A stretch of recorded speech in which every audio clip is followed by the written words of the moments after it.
영화 스캔들, 간신, 그리고 드라마 여인천하 등을 기억하신다면 오늘의 주제를 이해하는 데 도움이 될 것입니다. 이야기 시작 전 구독과 좋아요 부탁드리며 오늘 시간여행 한국사는 유교 질서가 완성되어 가던 조선 초기 성종시대로 함께 떠나보겠습니다. 1480년 봄, 한양. 의금부 앞에 군중이 모여들었습니다. 조선시대 특수수사기관인 의금부. 왕명에 따라 중대 범죄를 다루는 곳입니다. 한 여인이 관하로 끌려왔습니다. 장형 100대를 가하라. 두꺼운 곤장으로 100대를 맞는 형벌입니다. 이 형벌을 받고 살아남은 사람은 거의 없었습니다. 나라를 팔거나 영모를 꾀한 자들이나 받는 극형이었습니다. 간통죄로 장형 100대라니. 그런데 더 놀라운 일이 벌어졌습니다. 성종이 직접 나섰습니다. 장형으로는 부족하다. 사형에 처하라. 편전이 조용해졌습니다. 왕이 직접 한 여인의 죽음을 명령한 것입니다. 간통죄로 사형이라니. 전례가 없는 일이었습니다. 성종 11년. 성종은 할아버지 세조와 달리 신하들과 소통하며 유교 정치를 펼치던 왕이었습니다. 그런 왕이 한 여인에게 극형을 내렸습니다. 이 여인의 이름은 어우동. 그녀의 붉은 저고리는 한양 거리에서 유명했습니다. 아름다운 자태로 남자들의 시선을 사로잡았던 여인이었습니다. 도대체 어우동은 어떤 죄를 지었을까요? 어우동은 한양의 지체 높은 양반집 딸이었습니다. 아버지는 박윤창. 공신 집안 출신으로 승문원 지사를 지낸 인물입니다. 지금으로 치면 외교부 국장급에 해당하는 높은 벼슬이었습니다. 조선왕조실록에는 이렇게 기록되어 있습니다. 지승문 박윤창의 딸이다. 집안이 부유하고 얼굴이 아리따웠다. 주목해야 할 부분이 있습니다. 아리따웠다는 표현입니다. 조선시대 역사 기록에서 여성의 외모를 묘사하는 경우는 극히 드뭅니다. 그만큼 어우동은 정말로 아름다웠던 것입니다. 돈도 있었습니다. 집안의 명예도 있었습니다. 미모까지 갖췄습니다. 조선시대 여성으로서 남부러울 것이 없었습니다. 홍기가 찾아 혼담이 들어왔습니다. 그것도 왕가에서였습니다. 태종 이방원의 증손자 태강수 이동이었습니다. 효령대군의 손자이자 영천군의 아들. 조선의 로얄 패밀리였습니다. 두 사람은 혼인했습니다.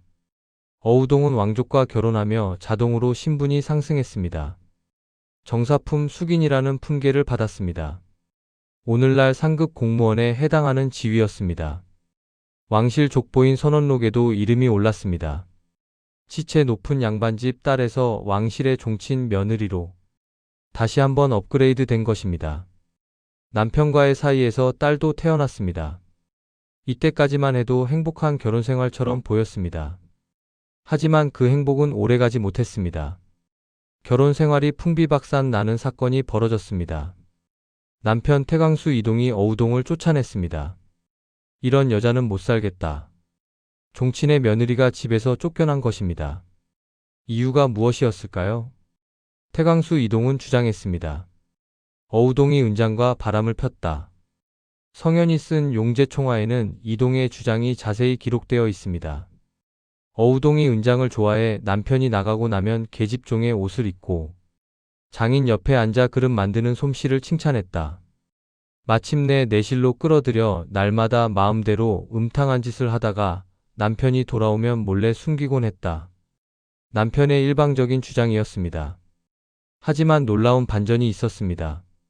조선왕조실록은 전혀 다른 이야기를 전합니다. 태강수 이동이 영경비라는 기생을 매우 사랑해서 그 아내 박씨를 버렸다. 대저 종친으로서 첩을 사랑하다가 처에게 허물을 들추어 제멋대로 버려 헤어지는데 한번 그 단서가 열리면 폐단의 근원을 막기 어렵다. 진실이 드러났습니다. 남편이 기생과 바람나서 아내를 쫓아낸 것이었습니다. 왕실의 종친 며느리가 억울하게 버려진 사건. 이것은 왕에게 보고되었습니다. 왕실 족보를 편찬하고 왕족의 허물을 살피는 감찰 기관인 종부시가 나섰습니다. 종부시는 성종에게 보고했습니다. 종친이 첩을 사랑하다가 처에게 허물을 들추어 제멋대로 버리는 일이 벌어진다면 폐단의 근원을 막기 어렵습니다. 무슨 의미일까요? 아내를 함부로 버리는 일이 많아지면 사회적으로 큰 문제가 됩니다. 이 문제를 근본적으로 처단해야 한다는 것이었습니다. 왕에게까지 이혼 문제를 보고하다니 독특하지 않습니까? 조선시대에는 이유가 있었습니다. 양반 이상의 신분이 이혼하려면 원칙적으로 왕의 허락을 받아야 했습니다. 성종은 종부시의 의견을 들었습니다. 그리고 판단했습니다. 재결합하라. 왕은 기생첩에게 푹 빠져서 철을 버린 남편 태광수 이동의 잘못이 크다고 공식적으로 인정한 것입니다. 왕의 명령이었습니다. 하지만 이동은 왕의 명령을 듣지 않았습니다. 그는 아내를 끝내버렸습니다. 결국 어우동은 집에서 쫓겨났습니다. 부부관계가 이미 파탄난 상태였기에 재결합하라는 어명은 실질적 효과가 없었던 것입니다. 명문가의 딸로 태어나 곱게 자라 왕가의 며느리가 되었던 어우동. 그녀에게 지금은 생애 최대의 실패와 좌절의 순간이었습니다. 문제가 생겼습니다. 조선시대는 남편 없이 혼자 경제적 자립을 할 수 있는 상황이 아니었습니다. 남편과 사별했거나 공식적인 이혼을 했다면 재혼하며 생계를 유지할 수 있었습니다. 하지만 어우동은 달랐습니다. 억울하게 쫓겨났지만 친정 부모님도 품어주지 못하는 상황이었습니다. 공식적으로 이혼한 상태도 아니어서 재혼도 어려웠습니다. 어우동은 결단을 내렸습니다. 양반 여성의 삶 대신 자유롭게 살기로 정반대의 삶을 선택한 것입니다. 어느 날 허름한 차림으로 길을 가던 어우동을 한 남자가 쫓아왔습니다. 남자는 한눈에 반했습니다. 어우동이 너무 아름다웠던 것입니다. 어우동은 돌아보았습니다. 이제까지와 다른 선택을 했습니다. 미소 지었습니다. 둘은 정을 통했습니다. 그런데 이 남자는 어우동이 절대로 만나서는 안 될 사람이었습니다. 방산수 이난. 태종의 손자 계양군의 아들이었습니다. 남편 태광수 이동과 육촌 형제였습니다. 조선시대 장례 예법에 따르면 상복을 입어야 하는 가까운 친척을 유복친이라고 합니다. 이난은 바로 이 유복친에 해당했습니다. 법적으로 여전히 종친의 아내였던 어우동. 그녀는 근친상간을 범한 것입니다. 이런 왕실 스캔들이 발각된다면 어떻게 될까요? 하지만 어우동과 이난은 아랑곳하지 않고 만남을 이어갔습니다. 어우동과 이난의 만남은 계속되었습니다. 두 사람은 밤마다 만났습니다. 금기였지만 멈출 수 없었습니다. 어느 날 이난은 어우동의 방을 둘러보다가 벽에 걸린 붉은 저고리를 발견했습니다. 그 저고리에 이난은 시를 남겼습니다. 밤 기운 청아한데 흰 구름 활짝 거치니 달빛 환하여라. 빈밤 고요한 중에 향기가 남아있어 오늘 꿈에도 그리운 점 그려보네. 아름다운 러브레터였습니다. 어우동은 감동했습니다. 그녀도 이난에 대한 마음을 특별한 방법으로 표현하고 싶었습니다. 어우동은 선택했습니다. 문신이었습니다. 조선시대의 문신을 새기는 방법은 간단했지만 고통스러웠습니다. 먹으로 피부에 그림을 그립니다. 그 다음 바늘로 하나하나 찔러 넣는 것입니다. 극심한 고통이 따랐습니다. 유교 사회에서 부모님께 받은 몸의 상처를 내는 것은 불효의 시작이었습니다. 하지만 어우동은 자신의 팔에 이난의 이름을 새겼습니다. 붉은 저고리에 시를 남긴 남자. 그를 잊지 않기 위해서였습니다. 그런데 놀라운 일이 벌어집니다. 어우동의 몸에 새겨진 이름은 이난만이 아니었습니다. 다른 팔에는 박강창이란 이름이 있었습니다. 박강창. 지금으로 치면 의대생 격인 전도 유망한 청년이었습니다. 어우동은 그와도 사랑에 빠졌습니다. 그래서 다른 쪽 팔에 그의 이름을 새긴 것입니다. 그리고 등에는 가미양이라는 이름이 있었습니다. 하급 관리였습니다. 어우동은 그를 만났을 때 다시 사랑에 빠졌습니다. 이번에는 등에 그의 이름을 새겼습니다. 어우동은 계속해서 남자들을 만났습니다. 어떻게 이렇게 많은 남자를 만날 수 있었을까요? 비밀이 있었습니다. 어우동은 자신의 신분을 속였습니다. 저는 기생입니다. 때로는 이렇게 말했습니다. 저는 내금위의 첩입니다. 하급 군인의 첩이라고 속인 것입니다. 양반 여성이라면 절대 만날 수 없었습니다. 하지만 기생이나 첩이라면 달랐습니다. 조선에서 기생이나 첩은 어느 정도 성적으로 자유로운 여성들이었습니다. 한 여성은 한 남자만 바라보고 살아야 했습니다. 하지만 기생과 첩은 예외였습니다. 그래서 어우동은 신분을 숨길 수밖에 없었습니다. 신분을 숨기면 만남이 가능했습니다. 어느 날 어우동이 길을 지나가고 있었습니다. 한 남자가 그녀를 보고 한눈에 반했습니다. 수산수 위기였습니다. 그는 정종의 증손자였습니다. 남편 태광수 이동과 같은 학렬의 시아주번이었습니다. 위기는 곁에 있던 여종에게 물었습니다. 저 여인은 유부녀냐? 여종이 대답했습니다. 저 여인은 내금위의 첩입니다. 하급 군인의 첩이라는 말이었습니다. 위기는 생각했습니다. 종친인 내가 하급 관리의 첩을 만나는 것쯤이야. 결국 두 사람은 만났습니다. 그리고 사랑을 나눴습니다. 또 다른 날이었습니다. 춘향군의 사위 이승원이 길을 지나가다 어우동을 보았습니다. 춘향군은 남편 태광수 이동의 사촌형이었습니다.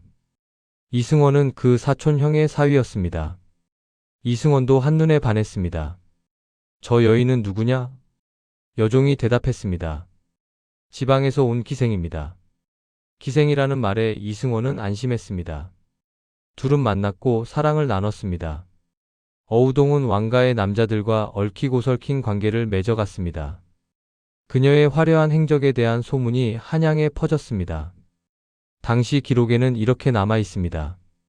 길가에 집을 얻어서 지나가는 사람을 지목하며 점수를 매기는데 계집종이 아무개는 나이가 젊고 아무개는 코가 커서 주인께 바칠만 하다라고 하면 아무개는 내거, 아무개는 내거 하며 실없는 말로 희롱하여 짓거리지 않는 날이 없었다. 어우동은 조선시대에 금지된 자유연애를 즐겼습니다. 하지만 비밀은 영원할 수 없었습니다. 1480년 6월 방산수 이난이 의금부로 끌려왔습니다. 태광수 이동의 부인과 근친상간을 저질렀다. 조정이 발칵 뒤집혔습니다. 왕족끼리의 근친상간, 왕실 스캔들이 터진 것입니다. 어우동은 이미 도망친 뒤였습니다. 성종이 노했습니다. 죄가 큰 것을 스스로 알고 도망했다니 끝까지 잡아들여라. 한양이 뒤집혔습니다. 관리들이 사방으로 흩어져 어우동을 찾았습니다. 결국 어우동이 붙잡혔습니다. 그녀는 의금부로 끌려왔습니다. 어우동의 운명이 결정될 순간이 다가오고 있었습니다. 의금부에서 신문이 시작되었습니다. 어우동은 처음에 입을 열지 않았습니다. 묵비권을 행사한 것입니다. 하지만 분위기가 심상치 않게 돌아갔습니다. 신하들이 성종에게 아뢰었습니다. 어우동이 간통하고도 사실을 숨기고 죄를 자백하지 않습니다. 청컨대 형벌을 가하고 국문하소서. 고문을 하겠다는 것이었습니다. 어우동은 감옥에서 이난을 마주쳤습니다. 이난이 말했습니다. 옛날에 감동이란 여성은 간통을 했음에도 불구하고 중죄를 받지 않았다. 그런 일이 있었다. 너도 사실을 있는 대로 다 이야기하면 중죄를 면할 수 있을 것이다. 어우동은 마지막 희망을 품었습니다. 그리고 선택했습니다. 모든 것을 자백하기로. 어우동은 자신이 만난 남자들의 이름을 하나하나 밝혔습니다. 어우동이 밝힌 남자의 수는 계속 늘어났습니다. 조정이 난리가 났습니다. 어우동이 자백한 남자의 수는 총 17명이었습니다. 신하들이 경악했습니다. 음란하고 방탕한 것이 몸을 파는 천한 기생과도 같구나. 지체 높은 종친의 아내이자 양반가의 딸이 수많은 남성과 부도덕한 행위를 했다는 것입니다. 하지만 충격은 숫자만이 아니었습니다. 두 번째 충격은 장소였습니다. 어우동과 수산수 위기가 사랑을 나눈 곳은 공공기관의 건물이었습니다. 김이라는 사람과는 길가에 집을 빌려서 정을 통했습니다. 지나가다가 마음에 들면 집을 빌려 사랑을 나눈 것입니다. 가장 충격적인 것은 조상에 대한 제사를 지내는 사당이었습니다. 신성한 공간인 사당에서 정을 통했다는 것입니다. 신하들은 입을 다물지 못했습니다. 그리고 세 번째 충격이 있었습니다. 바로 상대의 신분이었습니다. 어우동은 노비와도 관계를 맺었습니다. 조정이 술렁였습니다. 양반집 딸이 노비와 간통을 했다니 신분 질서가 무너진 것입니다. 조선은 엄격한 신분제 사회였습니다. 신분 질서가 어지럽혀지는 것을 가장 큰 금기로 여겼습니다. 양반집 딸과 노비가 간통을 하다니. 이것은 사회적 금기에 대한 도전이었습니다.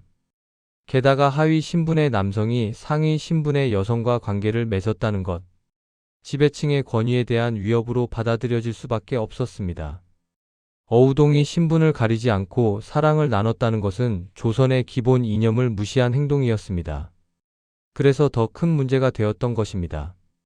조정 대신들은 두 파로 나뉘었습니다. 사형파가 먼저 목소리를 높였습니다. 양반의 딸이며 종친의 아내로서 음란하고 추잡함을 자행했습니다. 마땅히 극형에 처하여 온 나라 사람들을 경계해야 합니다. 장형파가 맞섰습니다. 지금 어우동은 법률상 사형에 이르지 않습니다. 청컨대 사형을 감하여 먼 곳으로 유배하소서. 두 의견은 팽팽히 맞섰고 성종은 쉽게 결정을 내리지 못했습니다. 45일 뒤에 다시 논의하겠다. 고민이 필요했습니다. 하지만 성종의 마음속에는 이미 결론이 있었습니다. 성종은 신하들에게 말했습니다. 어우동은 음란함이 지나쳐 거리낌 없이 자기 마음대로 행했다. 이런데도 죽이지 않는다면 후세 사람들을 어떻게 깨우치게 하겠느냐? 그리고 의금부에 명령을 내렸습니다. 사유를 헤아려 아래게 하라. 의금부에 숙제를 준 것입니다. 어우동을 죽일 수 있는 법적 근거를 찾아오라는 것이었습니다. 성종의 의지는 확고했습니다. 45일의 시간은 형식에 불과했습니다. 어우동의 운명은 이미 결정되어 있었습니다. 의금부 감옥에서 어우동은 죽음을 기다렸습니다. 그녀의 붉은 저고리는 더 이상 한양거리를 누비지 못했습니다.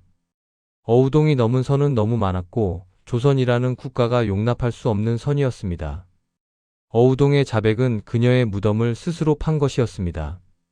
45일이 흘렀습니다. 의금부는 성종의 숙제를 완성했습니다. 어우동을 죽일 수 있는 법적 근거를 찾아낸 것입니다. 조정에서 판결이 내려졌습니다. 남편을 배반하고 도망하여 계가한 법을 적용한다. 신하 하나가 고개를 들었습니다.